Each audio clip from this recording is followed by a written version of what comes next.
Hey guys, உங்களுக்கு என்னதான் பிரச்சனை? நீங்க தான் உங்க பிரச்சனையே.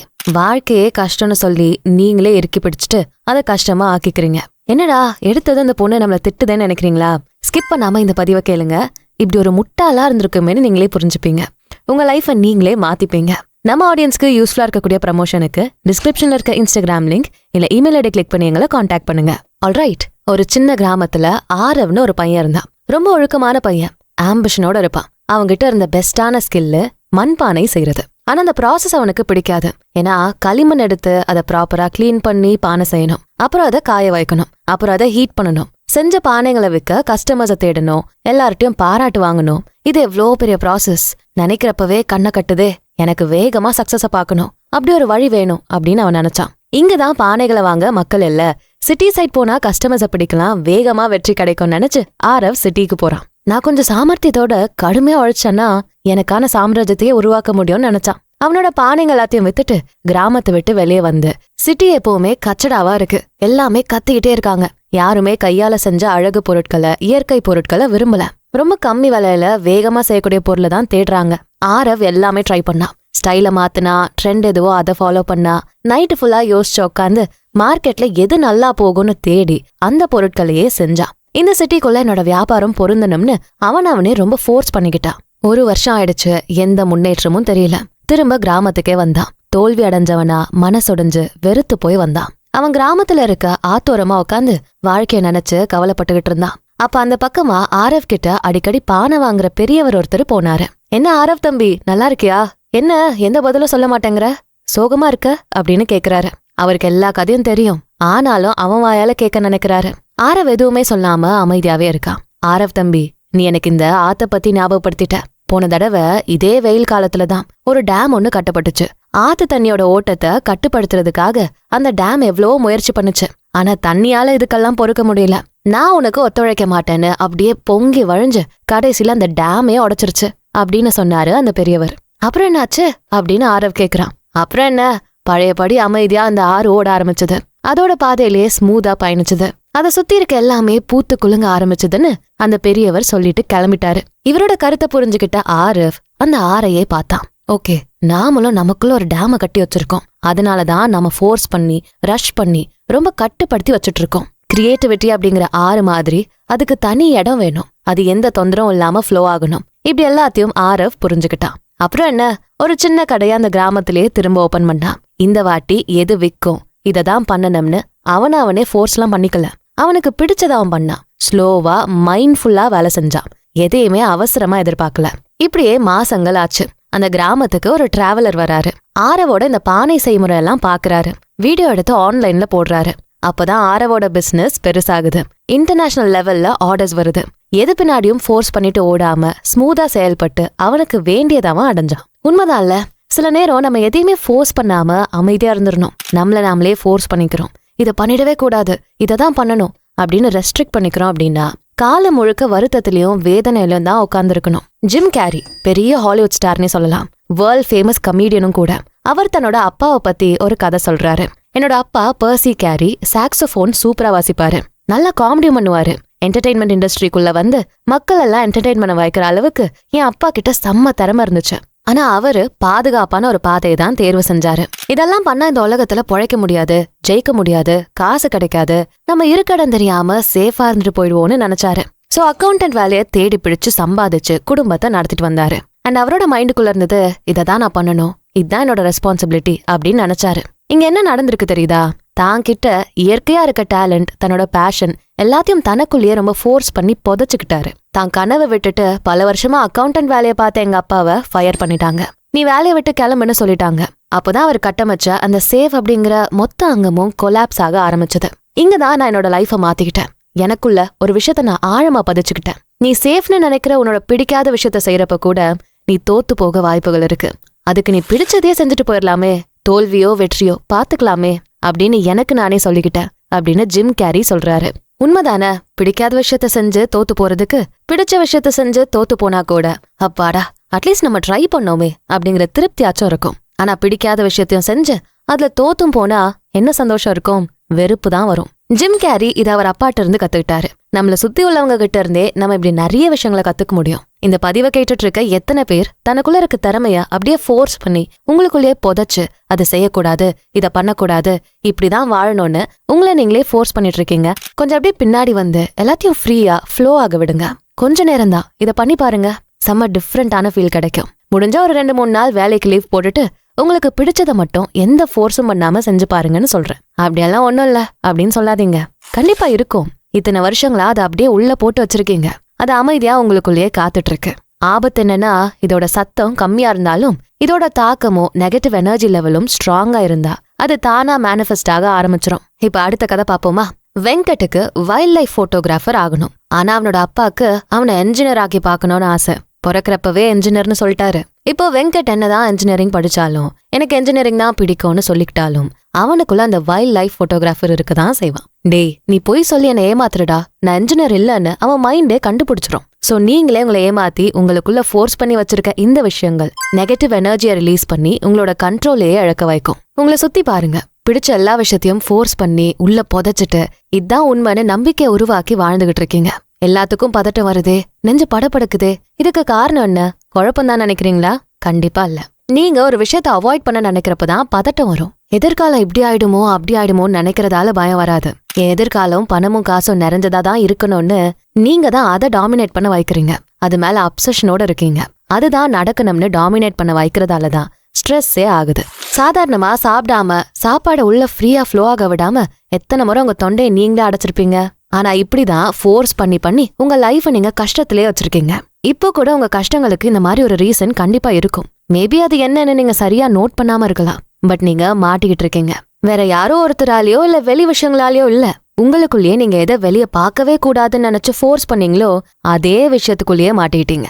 அந்த பகுதியை உங்க நிழல்னு கூட சொல்லலாம், உங்க டார்க் சைடுன்னு கூட சொல்லலாம். எந்த பாசிட்டிவிட்டியை வச்சு நீங்க பூசி முழுக நினைச்சாலும் அது அப்படியே அங்கேயே காத்திருக்கும். உங்களை அது கவனிச்சுக்கிட்டே இருக்கும். மவனே, என்னைக்காச்சும் ஒரு நாள் நீ என்கிட்ட தாண்டா மாட்டுவ அப்படின்னு சிரிச்சுக்கிட்டு இருக்கும். ஒரு கேள்விக்கான பதில நீங்க ஃபோர்ஸ் பண்ணி யோசிச்சு சொல்றப்போ ஆல்ரெடி ஃப்ளோல வர வேண்டிய பதில நீங்க விலைக்கு வைக்கிறீங்க.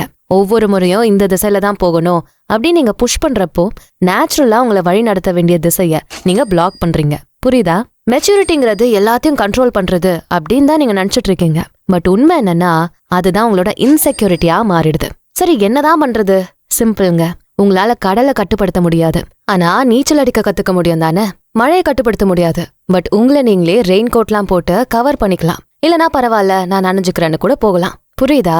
அன்கம்ஃபர்டபிளா இருக்க விஷயங்களை ஃபோர்ஸ் பண்ணி அவாய்ட் பண்ண வேண்டாம். ஸ்மூதா லைஃப்ல டிராவல் பண்ணுங்கன்னு சொல்றேன். எப்படியோ நம்மளால கட்டுப்படுத்த முடியாத சில விஷயங்களுக்கு ஈடு கொடுத்துதான் போகணும். அதுதான் சாமர்த்தியம். ஃபோர்ஸ் பண்ணி கடலே இருக்கக்கூடாது, மழையே பெய்யக்கூடாதுன்னு நினைச்சா முடியுமா? உங்க வாழ்க்கை உங்களை கஷ்டப்படுத்தல, நீங்க தான் உங்களை கஷ்டப்படுத்திக்கிட்டு இருக்கீங்க. இப்ப புரியுதா நான் ஆரம்பத்துல சொன்னது? நீங்க தான் உங்க பிரச்சனை. நீங்க ரெசிஸ்ட் பண்றதுதான் இங்க உங்களுக்கு வலிய கொடுக்குது. தேவையில்லாம உங்க கூடவே நீங்க தொடர்ந்து சண்டை போட்டுக்கிட்டு இருக்கீங்க. எக்ஸாம்க்கு ஒரு நாள் முன்னாடி ரொம்ப கஷ்டப்பட்டு படிக்கிறப்போ என்னதான் ட்ரை பண்ணாலும் அழுது அழுது படிப்போம். தலைலாம் வலிக்கும், என்னடா லைஃப் இதுன்னு தோணும். போச்சு, ஃபெயில் ஆயிருவோமோ அப்படிங்கிற பயமும் வரும். எதை படிக்கிறதுனே தெரியாது, கரெக்டா? பட் ஜஸ்ட் ஒரு 10 நிமிஷம் கண்ணை மூடி ரிலாக்ஸ் பண்ணிட்டு நிதானமா யோசிச்சா இதெல்லாம் படிச்சா பாஸ் ஆயிரலாம், இந்த இம்பார்ட்டன்ட் கொஸ்டின் எல்லாம் வச்சே நல்ல மார்க் வாங்கிடலான்னு ஐடியாஸ் கிடைக்கும். படிக்கிறதும் புரியும், படிக்கிற எல்லாமே ஒன்னோட ஒன்னு கனெக்ட் ஆகும். சோ நம்ம ரொம்ப கடுமையா ஃபோர்ஸ் பண்ணி முயற்சி பண்ணக்கூடிய விஷயங்கள் ஏன் கஷ்டமா இருக்கு? எப்படி அது நம்மளை விட்டு தள்ளி போகுது? இது ஆச்சரியமான ப்ராசஸா தான் இருக்குல்ல. உங்க எனர்ஜி என்னவோ அதுக்குதான் உங்க வாழ்க்கை பதிலளிக்கும். உங்க எனர்ஜி டென்ஷனா நெகட்டிவா இருந்தா உங்களுக்கு கிடைக்கிறதும் அதேதான். ரெசிஸ்ட் தான் பண்ணுவீங்க. எக்ஸாம்க்கு போக வேண்டாம், லீவ் போட்டுடலாம் அப்படின்னு நினைப்பீங்க. லைஃபை நீங்க ஃபோர்ஸ் பண்ண கூடாது, வாழணும். கட்டுப்படுத்த நினைக்காதீங்க. எல்லாத்தையுமே உங்களால கட்டுப்படுத்தலாம் முடியாது. எல்லாத்தையும் பாசிட்டிவா பார்க்க காமா இருக்க வேணா உங்க மைண்டை நீங்க கட்டுப்படுத்திக்கலாம்.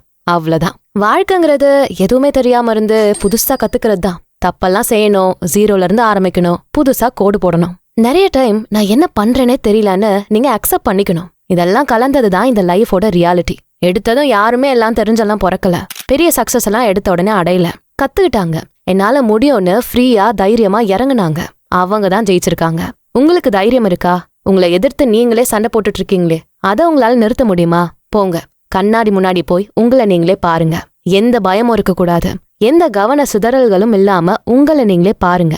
நிம்மதிங்கிறது நீங்க உங்களை ஃபோர்ஸ் பண்ணி வர விஷயம் இல்ல, எதுவுமே இல்லாம ஃப்ரீயா விடுறப்ப வர விஷயம். அந்த நிம்மதிய ஒன்ஸ் நிதானமா உட்காந்து ஃபீல் பண்ணுங்க.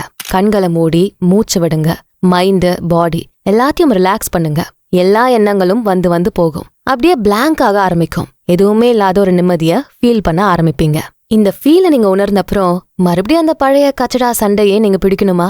அதுவும் உங்க கூடவே. யக், கேட்கவே நல்லா இல்லல்ல. என்னால சந்தோஷமாவே இருக்க முடியல. எக்ஸாம்ல படிச்சு மார்க் வாங்கலனா வீட்ல அம்மா அப்பா திட்டுறாங்க, ஸ்கூல்ல டீச்சர் அம்மா அடிக்கிறாங்க, நல்ல வேலையில இல்லனா இந்த சமுதாயம் அடிக்குது. இப்படிப்பட்ட வருத்தங்களும் பயங்களும் நீங்க சொல்ற மாதிரி டீச்சர் அம்மாட்டெல்லாம் இல்ல, சமூகத்துக்கிட்டலாம் இல்ல, உங்களுக்குள்ளதான் இருக்கு. எந்த ஸ்ட்ரெஸ்ஸும் இல்லாம நீங்க ஃப்ரீயா படிச்சா நல்ல ஸ்கோர் பண்ண முடியும். இல்லனா ஜஸ்ட் நாலேஜ் வளர்த்து பாஸ் ஆகுற அளவு எக்ஸாம்ல எழுதிட்டு வாங்குற அடியெல்லாம் வாங்கிக்கோங்க.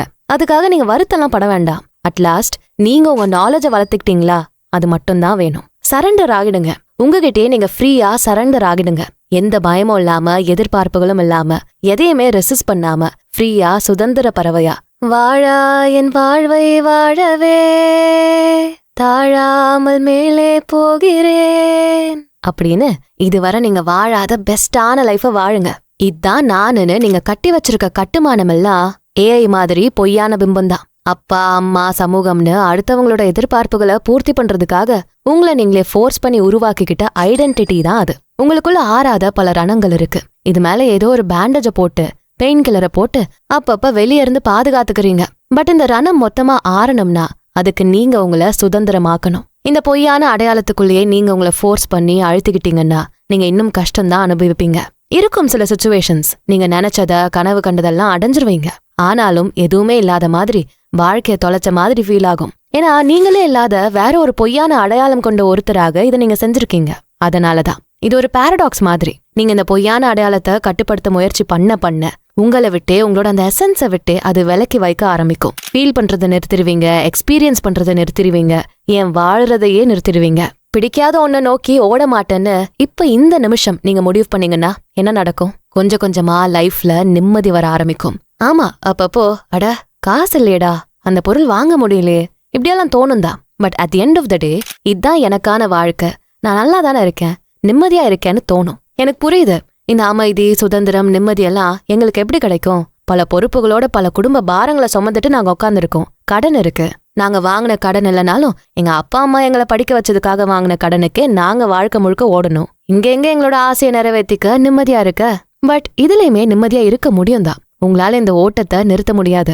பட் நீங்க உங்க ஆசைகளை ஃபோர்ஸ் பண்ணி புதைச்சிக்கிற பிஹேவியரை மாத்த முடியும். டெய்லியும் 1 மணி நேரம் இல்ல ஜஸ்ட் அரை மணி நேரம் உங்களுக்கு பிடிச்ச ஒரு விஷயத்த செய்யுங்க. சிம்பிளா பெயிண்டிங் பண்றது, கவிதை எழுதுறது, கதை எழுதுறது, இந்த மாதிரி எனக்காக நான் ஒண்ணு பண்றேங்கிற அந்த திருப்தி கிடைக்கும். அண்ட் இந்த வேலை தான் இனி என் வாழ்க்கை முழுக்க இருக்க போகுதுன்னு நீங்களே டிசைட் பண்ணிட்டீங்க. அதை விட்டா வேற வழியே இல்லைங்கிறப்போ மழையில நனைகிற மாதிரி அந்த வேலைய பிடிச்சே பார்க்க ஆரம்பிங்க. அந்த வேலையை உங்களுக்கு பிடிக்க வைங்க.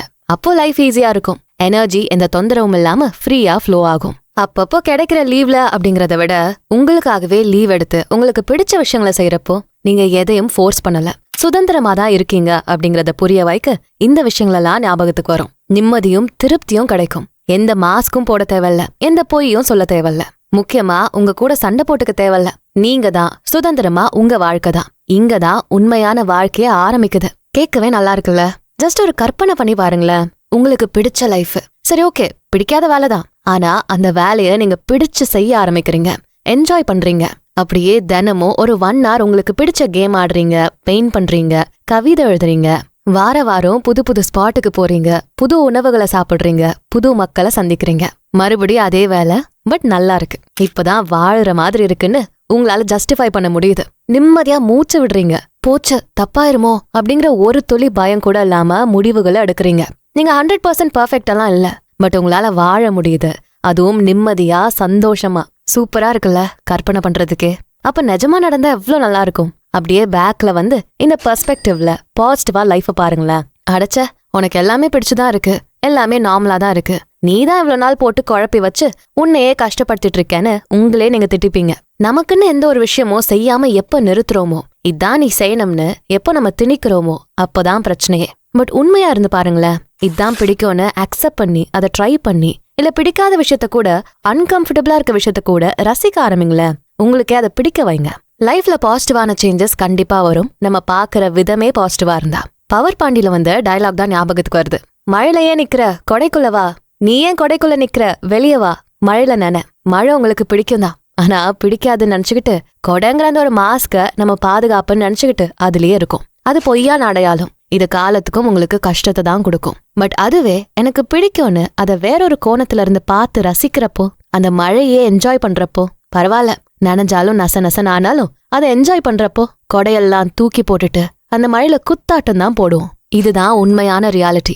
இங்கதான் உண்மையான வாழ்க்கைய ஆரம்பிக்குது.